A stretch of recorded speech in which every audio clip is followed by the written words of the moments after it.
بسم اللہ الرحمن الرحیم۔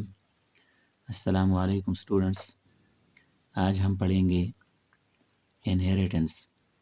یہ سیکنڈ ایئر بایولوجی کا ایک ٹاپک ہے اور اسی میں کچھ مزید امپورٹنٹ ٹرمز ہیں۔ سب سے پہلے ہیریڈیٹی ہے، اس کو اردو میں موروثیت کہتے ہیں۔ Transfer of genetic information from parents to offsprings is called heredity, یعنی والدین سے بچوں میں جینیٹک انفارمیشن، جنسی انفارمیشن کا ٹرانسفر ہونا، منتقل ہونا، اس کو ہیریڈیٹی کہتے ہیں، اس کو موروثیت کہتے ہیں۔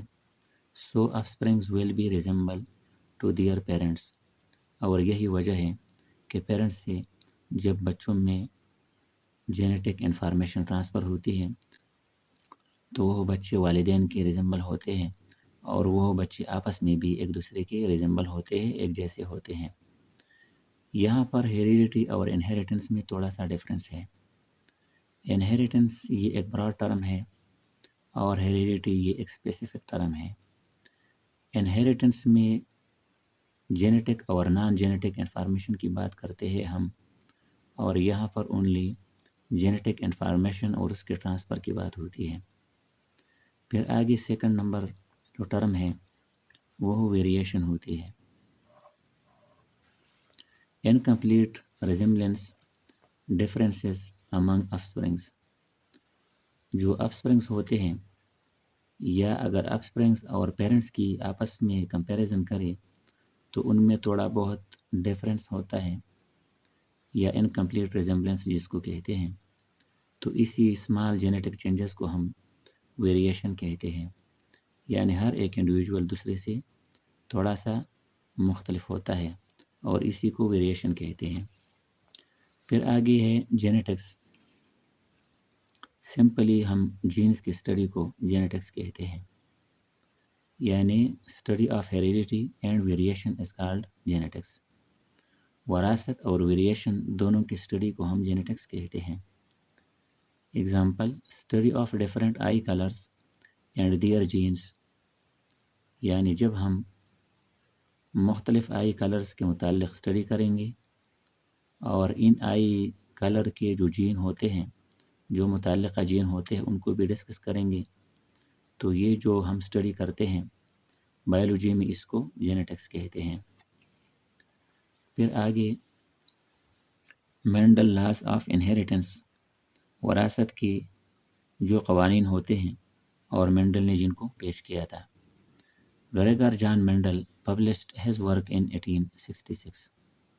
1866 میں مینڈل نے اپنا کام، جو اپنے ایکسپیریمنٹ اس نے کیے تھے پی پلانٹ پر، ان کو پبلش کیا تھا، اور پھر اس کے بعد یعنی 1866 سے لے کر 1900 تک اس کے کام کا کوئی معلومات کسی کو نہیں ہوا، اور یہ ہیڈن موجود تھا، چھپا ہوا موجود تھا۔ اس کی وجہ یہ تھی کہ اس زمانے میں ڈارون کی جو ایوولوشن کی تھیوری تھی، جس کو اس نے 1859 میں پیش کی تھی، تو اس کا بہت چرچا تھا اور زیادہ تر لوگ یا بایولوجسٹ اس میں مصروف تھے۔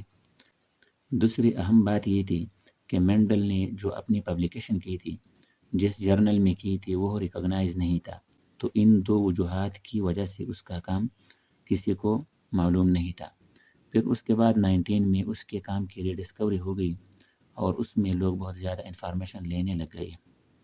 فادر آف جینیٹکس، اس کو فادر آف جینیٹکس بھی کہتے ہیں، یہ اس کی تاریخ پیدائش اور تاریخ وفات ہے۔ Cultivated and tested 28,000 P plants, تقریباً 28,000 مٹر کے پودوں کو اس نے کلٹیویٹ کیا، بویا اور ان کو ٹیسٹ کیا، ان کی ایکسپیریمنٹس کی۔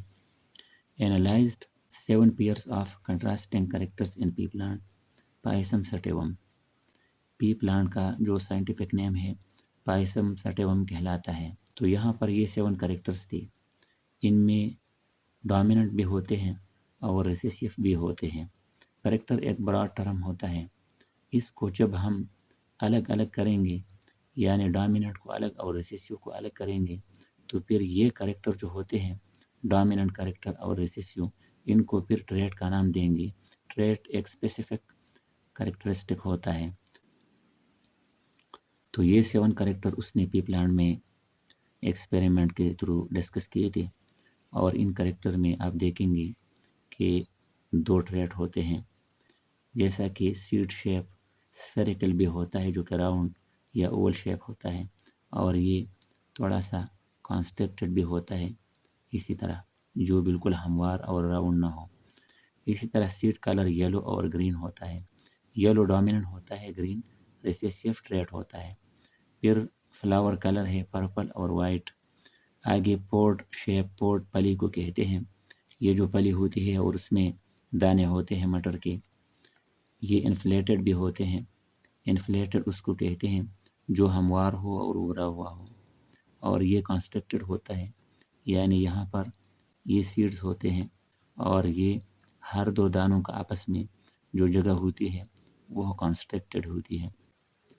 اچھا، پھر آگے پوٹ کلر گرین بھی ہوتا ہے اور یلو بھی ہوتا ہے. فلاور کی پوزیشن ایکزیل بھی ہوتی ہے اور ٹرمینل بھی ہوتی ہے. ایکزیل ایک سائڈ سے ہوتی ہے اور یہ سائڈ سے یعنی باڈی کے جو درمیان حصہ ہوتی ہے اس کے ساتھ یہ اٹیچ ہوتی ہے تقریباً. یہاں پر دیکھ لیں یہ ٹرمینل ریجن پر اٹیچ ایک فلاور ہوتا ہے. اور اسٹیم کے ہائٹ میں ٹال بھی اور ڈوارف بھی ہوتا ہے. ڈوارف کو ہم شارٹ بھی کہتے ہیں. ٹال وہ مٹر کا پودا ہوتا ہے جو لمبا ہوتا ہے، اور یہ شارٹ ہوتی ہے، ڈوارف ہوتی ہے. لاسٹ میں سلیکشن آف پی پلانٹ، کہ اس نے پی پلانٹ کو کیوں سلیکٹ کیا اپنے ایکسپیریمنٹ کے لیے. اس کی 3 وجوہات تھے. پہلے یہ easily grow in pots and in open ground, یعنی یہ جو پی پلانٹ ہوتی ہے یہ ایزیلی گرو کرتے ہیں پوٹس میں جو گملے ہوتے ہیں ان میں، اور اوپن گراؤنڈ میں بھی یہ ایزیلی گرو کرتے ہیں. تو اسی وجہ سے اس نے اس کو سلیکٹ کیا اپنے ایکسپیریمنٹ کے لیے. Second number, short life cycle. اس کے لائف سائیکل کمپلیٹ ہونے میں زیادہ وقت نہیں ہوتا، اسی وجہ سے اس نے اس کو سلیکٹ کیا. اور تیسرا پالینیشن، اس میں سیلف پالینیشن بھی ہوتی ہے اور کراس پالینیشن بھی ہوتی ہے. تو ان 3 وجوہات کی وجہ سے اس نے پی پلانٹ کو اپنے ایکسپیریمنٹ کے لیے سلیکٹ کیا تھا. Okay, thank you.